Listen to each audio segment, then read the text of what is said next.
এটা কি বলছে শোনো মিষ্টিদিকে। কালিদি আজকে কিভাবে মিষ্টিদিকে অপমান করলো শোনো শোনো। বললে বলবে, বলছি তো শোনো। আমি একটা কথাই বলতে চাই, এটা সবাই ভিডিও করে তোমরা পেয়েছো, কষ্ট করেছো বলে পেয়েছো, সেটা ভিডিও করাটা বড় কথা না। তবে একটা জিনিস সবসময় মনে করবা, যে থালে খাবা সেই থালটা ফুটো করে আসবে না, পরে গিয়ে সেই থালে যেন আবার ভাত খেতে পারি সেই জায়গাটা করে রেখে আসবে। আমি একটা কথাই বলতে চাই, এটা সবাই ভিডিও করে তোমরা পেয়েছো, কষ্ট করেছো বলে পেয়েছো, সেটা ভিডিও করাটা বড় কথা না। তবে একটা জিনিস সবসময় মনে করবা, যে থালে খাবা সেই থালটা ফুটো করে আসবে না, পরে গিয়ে সেই থালে যেন আবার ভাত খেতে পারি সেই জায়গাটা করে রেখে আসবে। মানেটা কি বলতে চাইলো? এটা কথায় কথায় কন্ট্রোভার্সি করছে। দেখো, বাইরের লোককে এই কথাটা বলবে না, বাইরের লোককে থালা ফুটো করলো না কে থালা রক্ষা করলো সেটা কিন্তু দেখার দায়িত্ব কোনো রেস্টুরেন্টের মালিকের বা হোটেলের মালিকের নয়, ঠিক আছে? কিন্তু কালিদি কথাটা কাকে বলছে? মিষ্টিদিকে বলছে। মিষ্টিদির থালা ফুটো কেন? তোমার থালায় আর খেতেও যাবে না, ঠিক আছে? তুমি যেভাবে মিষ্টিদিকে নিয়ে না বাজে কথা বলছো, প্রত্যেকটা দিন তুমি কন্ট্রোভার্সি ছুটছো, প্রত্যেকটা দিন তুমি মিষ্টিদিকে বাজে কথা বলছো, আর আমরা বললেই দোষ না। হাই ফ্রেন্ডস, সোমা ওয়ানটা তোমাদেরকে অনেক অনেক স্বাগত আর অনেক অনেক ভালোবাসা চলে এসেছে আবার একটা ভিডিও নিয়ে তোমাদের সামনে।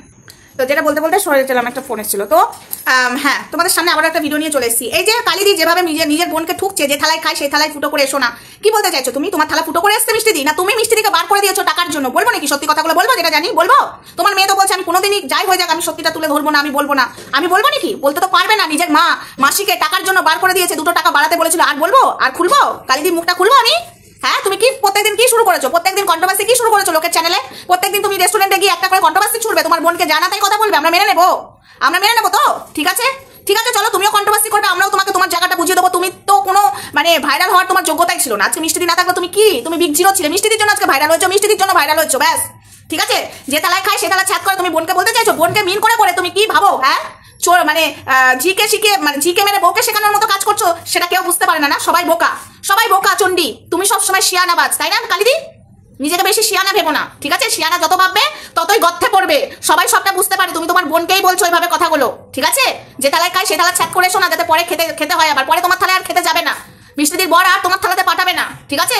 তোমাকেই না আসতে হয় তার তোমার বোনের কাছে। নিজে এখনো কথাই বলতে পারে না, ওসিকে উসি উসি না কি বলে বেড়াচ্ছে। উচ্চারণ করতে শেখো, তুমি কোনোদিনই কথা উচ্চারণ জানতে না। আজকে মিষ্টিদি কথা বলে বলে হোটেল ভাইরাল করেছে, সেটা তো তুমি নিজেই প্রমাণ করে দিচ্ছ। আমাদেরকে কি আর করতে হচ্ছে প্রমাণ?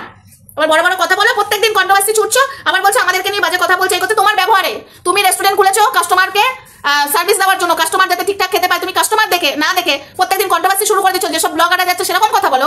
বোনকে ঠুকে কথা বলার কি আছে? তুমি বোনকে ঠুকে কথা বলবে, আমরাও কন্টেন্ট করবো, ঠিক আছে? আমরাও কন্টেন্ট করবো। তুমি কি ভেবেছো তোমার কেউ চাল ধরতে পারে না? তোমার সব চালটাই আমরা ধরতে পারি, বোকা নই, ঠিক আছে? তুমি চাইছো বোনকে একদম ঠুকে ঠুকে পিষে মারবো, বোনকে একদম ছোট করবো, কিন্তু তুমি যত ঠুকবে বোন ছোট হবে না, বোন ওপরেই উঠবে।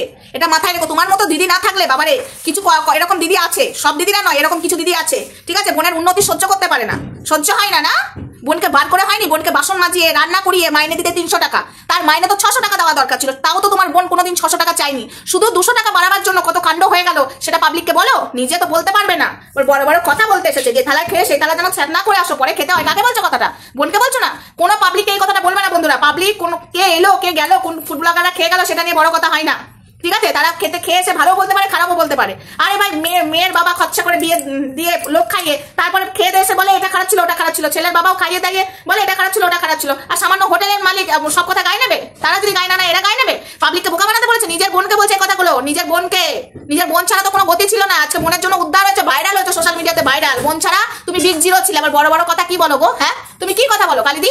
তোমার কথাগুলো শুনলে রক্ত গরম হয়ে যাচ্ছে। প্রায় দিনই তুমি কন্ট্রোভার্সি করছো, প্রায় দিনই। ওই জন্য তো পাবলিককে শোনাচ্ছি তোমার কথাগুলো, যে তুমি কন্ট্রোভার্সি ছুটছো আর পাবলিক কন্ট্রোভার্সি করবে। কেউ বাজে কমেন্ট করো না। তোমরা আমাকে কতটা চেনো? তোমাকে চিনে ফেলেছি। যে রেস্টুরেন্টে এসে কর্ম না করে এসেই বসে পড়ে কন্ট্রোভার্সি করতে, বোনকে কাঠি মারতে, সে কত ভালো হতে পারে সেটা আমাদের জানা আছে। পরিষ্কার কথা পরিষ্কার ভাবে বললাম, ঠিক আছে? পরিষ্কার কথা পরিষ্কার ভাবে বললাম। বড় বড় কথা বলছো, তাই না? আজকে বোনের জন্য ভাইরাল যে মানুষটা এখনো কথা বলতে পারে না ক্যামেরার সামনে। ওসিকে কি যেন বললো, আমি উচ্চারণ করতে পারছি না, আমি ওই চ্যানেলে দিয়েছি ওইটা। ওসিকে কি একটা বেশ বললো, সেটাকেই উচ্চারণ করতে পারছে না ঠিকঠাক। আবার বড় বড় কথা বলছে, বলছে আমার জন্য বোন ভাইরাল হয়েছে। তোমার জন্য বোন ভাইরাল হয়েছে? সে ক্যামেরার সামনেই দাঁড়াতে পারতো না। ওই হোটেলে মিষ্টিদি দাঁড়িয়ে দাঁড়িয়ে সবাই তো জানতো ওটা মিষ্টিদির হোটেল, পরে জানা গেল ওটা তোমার হোটেলে বোন কাজ করে। আবার বোনকে বড় বড় কথা বলছো। তোমার কর্মচারী হিসাবে তুমি তোমার বোনকে দেখেছো, তোমার বোন কর্মচারী হিসাবে না, নিজের হোটেল হিসাবে কাজ করে গেছে, বাসন মাজা রান্না করা। আরে বাসন মাজা রান্না করার মাইনে 600 টাকা হয়, 300 টাকা কি করে দিতে? ওই বোন তো কিছুদিন যদি কর্মচারী হিসাবে কাজ করতো, তাহলে বোন না একদম গুণাগুন্তি 600 টাকা নিয়ে চলে যেত, ওই 300 টাকায় কাজ করতো না, ঠিক আছে? ফ্যানটা চালিয়ে দিল। তো যাই হোক, আওয়াজ উঠছে। এক্ষুনি আমি বন্ধ করে দেবো, তারা হয়ে এসছে। তো যাই হোক, গরম লাগছে সবারই, কিন্তু ওই ফ্যানের আওয়াজটা এমন হচ্ছে না, ফ্যানের মধ্যে কিছু একটা হয়েছে। শীতকালটা আসুক, ফ্যানটা সারানো হবে। তো কথাটা হলো এটাই, আমি তুললিয়ে যাচ্ছি এই কালীদিকে দিতে দিতে, আমি তুললিয়ে যাচ্ছি, বিশ্বাস করো। মানে মাথাটা আমার গরম হয়ে যাচ্ছে, এনাকে কি বলবো। তো যাই হোক, বোনকে আর ঠুকতে বসো না। তুমি যদি ঠুকতে বসো সেই লেভেলের কন্ট্রোভার্সি করবো। চাঁদপাড়ার কালীদি, তুমি নিজের স্বার্থটা দেখেছো, তুমি আবার বলছো এর জন্য ওর জন্য করেছো। তুমি কিচ্ছু করোনি কারোর জন্য, তুমি নিজেরটা করেছো, নিজের পরিবার দেখেছো। আর সবাইকে কর্মচারী হিসাবে দেখতে, নিজের বোনকেও তাই। আর তোমার বোন নিজের স্বার্থ ছাড়া ওই হোটেলের বাসন মাজা রান্না করেছে, তার মাইনে 600 টাকা না নিয়ে 300 টাকা মাইনে নিয়েছে। সত্যি বলছি, আমি যদি থাকতাম না তোমার বোনের জায়গায় তোমাকে বুঝিয়ে দিতাম। বোন নতুন হোটেল খুলেছে, তোমার সহ্য হয়নি বলে তো শিগগিরই তাড়াতাড়ি রেস্টুরেন্টটা খুললে বোনকে নিচু করার জন্য। বোন নিচু হবে না, নিচু হবে তুমি। তো যাই হোক বন্ধুরা, পুজো কদিন ভিডিও আমার ছোটই আসবে, বড় ভিডিও আসবে না। সবারই টাইমটা দেখতে হবে, 10 মিনিটের ভিডিও দেখার টাইম সবার থাকবে না, তারাও ঠাকুর দেখতে যাবে, ঘুরতে যাবে। তো আমার ভিডিও প্রত্যেকদিনই আসবে, মিষ্টিদি কালীদিকে নিয়ে প্রত্যেকদিনই ভিডিও আসবে। তো যাই হোক, কালকে আরেকটা ভিডিও আসবে, ততক্ষণ আমার সঙ্গে থেকো, ভালো থেকো, সুস্থ থেকো। ছোট ভিডিওই আসবে, কারণ তোমাদের টাইমটাও দেখতে হবে এবং আমার টাইমটাও দেখতে হবে। চলো টাটা, বাই বাই, সবাই ভালো থেকো, সুস্থ থেকো, দেখা হচ্ছে নেক্সট ভিডিও। ততক্ষণ আমার সঙ্গে থেকো। আর মিষ্টিদির মুখও সেইভাবে, কালীদির মুখও সেইভাবে ছিড়বো, সবার সামনে ছিঁড়ে রেখে দেবো। চলো টাটা।